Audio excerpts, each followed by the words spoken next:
The first one was David Miracle.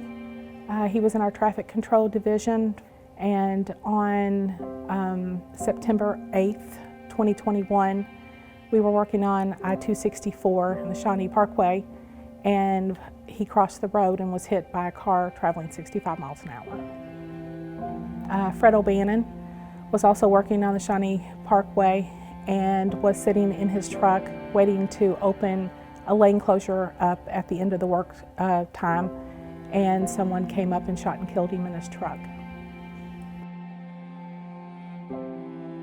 David was married to his wonderful wife, Sandra. They were teenage sweethearts and just an absolutely wonderful, well-rounded person. You work with somebody every day and you think that you really know them, but at his funeral, I think we really got to know him. He was a deacon in his church. He also helped some of the youth in the church. He was an excellent gentleman, God-fearing man, family man, a very, very good, humble person. I got a call about David Miracle a little after 4 o'clock that he had been hit on the interstate. James Bentley was in that area, so I called him, and he was on site in just a couple of minutes. I arrived at the hospital shortly after he had passed. We had to talk to David's wife. You try to stay strong for everybody, but in the back of your head, you're like, I wish I could have done something to change this or bring them back, but you know you can't do that. And then Fred O'Bannon, he was a father of 5. Fred used to come in and hang over the cubicle and just talk about his kids, about work.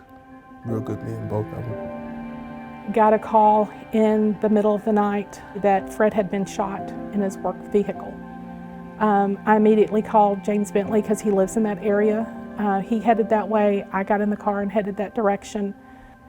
And I actually had to tell his mom that he had passed because she just wanted to know. And then being there, you know, when his family's arriving, his children's getting there, his brothers and sisters coming, aunts and uncles. Just being amongst the family and the amount of chaos and the amount of pain that they were feeling was, pretty overwhelming.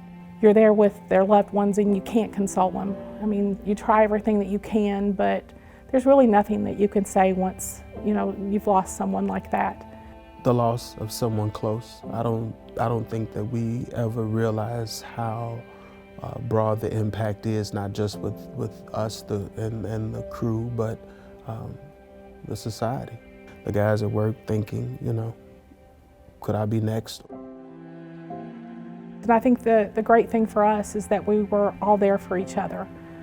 The company was wonderful. They provided counselors for us as a team and was there really to help everybody through the situation. Please slow down. You're actually driving past somebody's family members who want to go home just as bad as you want to go home. So we ask that you pay attention, put your phones down.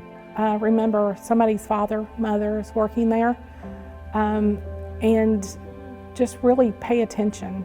When we have a work zone set up, slow down, move over if you can, and watch out for the workers because they're just there trying to make the roads better.